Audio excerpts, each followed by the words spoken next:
Basic appraisal procedures, page 184. Are there foreseeable changes in the future needs in my life or lifestyle? What location best fits my needs as well as the type of house I plan to build? How involved will I be in the construction process?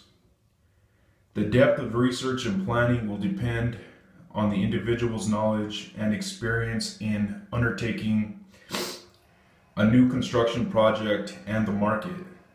Sometimes appraisers are engaged to consult in the research and planning phase of new construction. An appraiser can assist an individual in making sound decisions regarding options and choices prior to proceedings with a new construction project. Important points. Construction of a new home typically has 10 steps, the first of which is research and planning. Financial concerns should be considered, but so should present and future needs and requirements. These are areas in which an appraiser can sometimes assist. Pre-construction.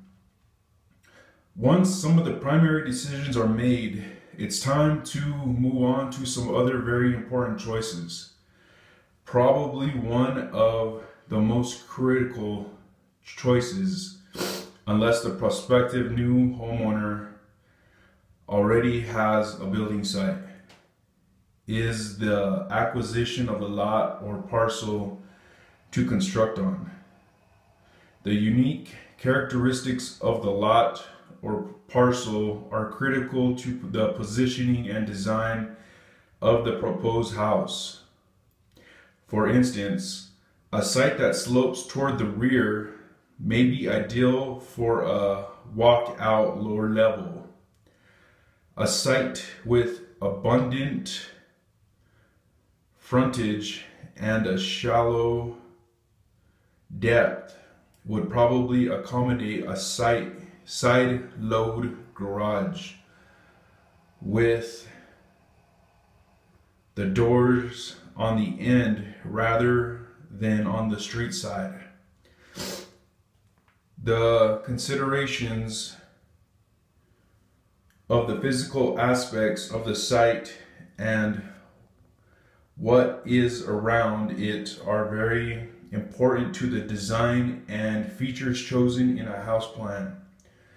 Construction options are discussed later, but if the homeowner has chosen to site build, sometimes referred to as stick built, a house plan should be chosen, keeping in mind the site characteristics.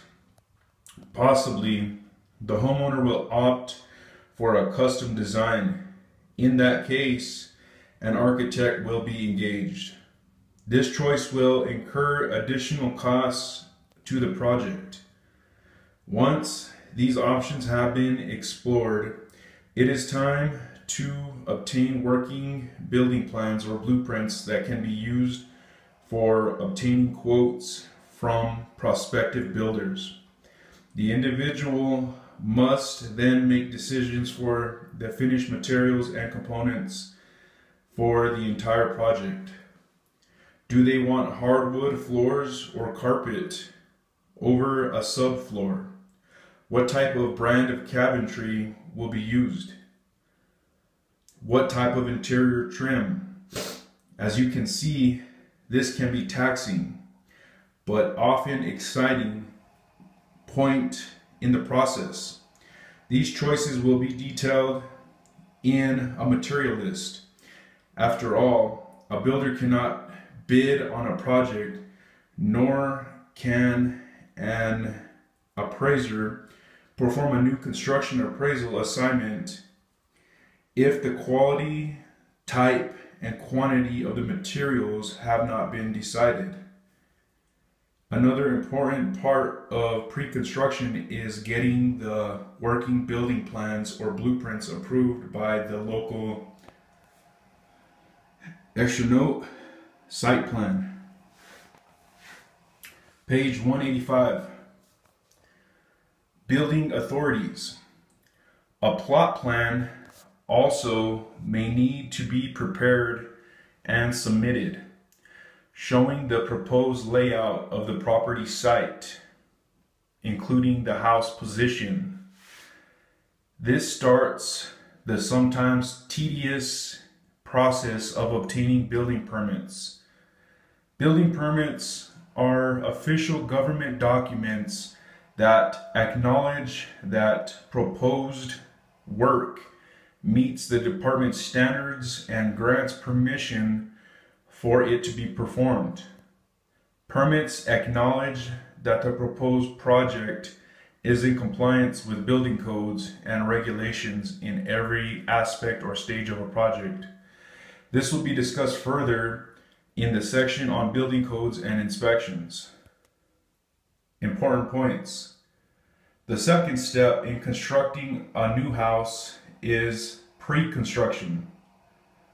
Blueprints are working building plans that can be used for obtaining quotes from prospective builders and need to be approved by local building authorities.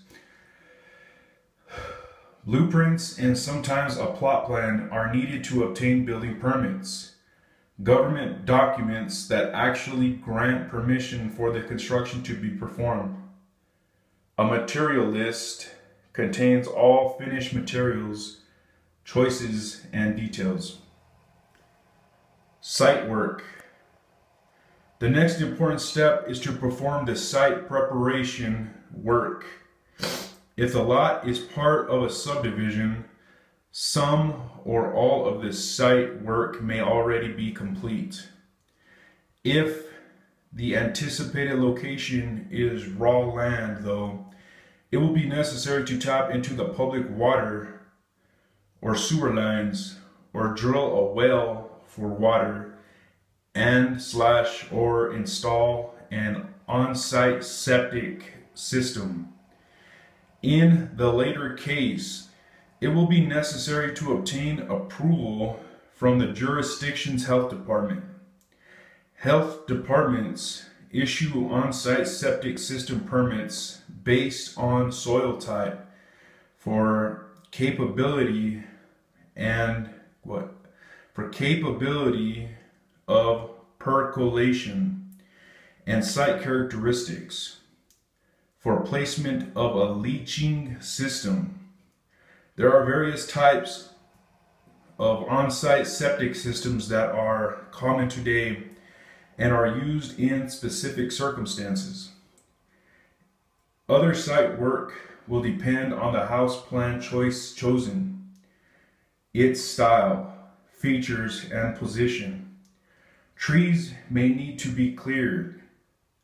A basement may need to be excavated. A rough driveway may need to be put in place.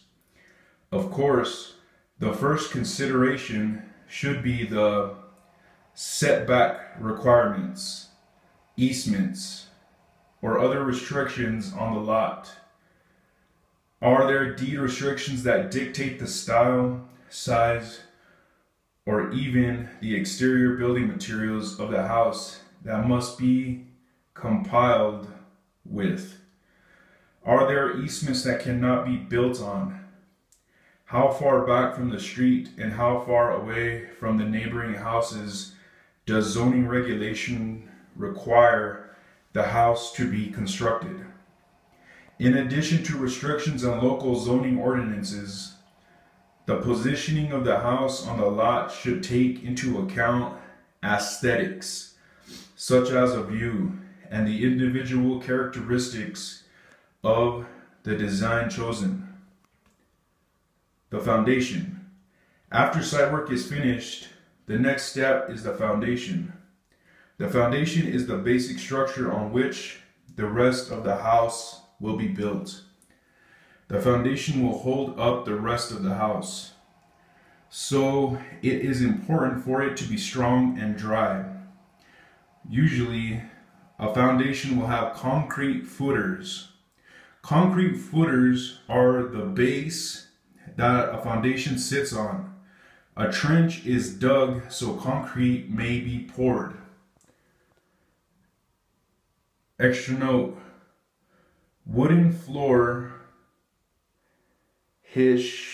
possibility of crawl space. Oh, high possibility of a crawl space when you have a wooden floor. Important points. The third step in construction of a new home is site work. This is the stage in which the plot is connected to water and sewer, either by tapping into the public lines or installing an on-site well and septic system. Restrictions and local zoning ordinances need to be considered in regard to laying out the plot of land at this point.